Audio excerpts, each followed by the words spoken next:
Hi guys, in today's video, I'm going to show you how I go from cleaning my tower from that to this.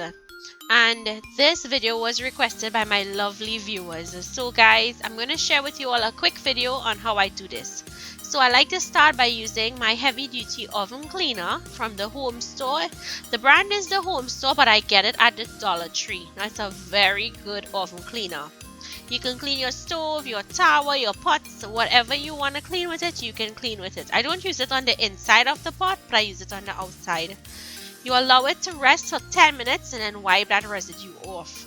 Now next I take it to the sink and I place some Comet or Vim and a little bit of soap or dishwashing detergent, and using my green pot scrub from Scotch-Brite and a piece of sandpaper, I scrub.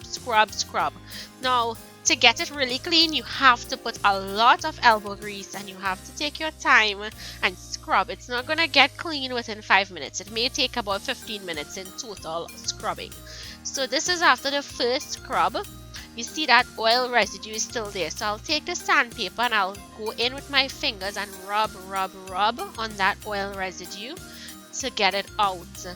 Now, as I said, it does take a lot of elbow grease. So my tower is never this dirty, but I allowed it to burn and for that oil to stick on there so I can do this demo for you all. So once you maintain your dishes, your tower, your pots, it will remain clean. So I hope you guys enjoyed this video.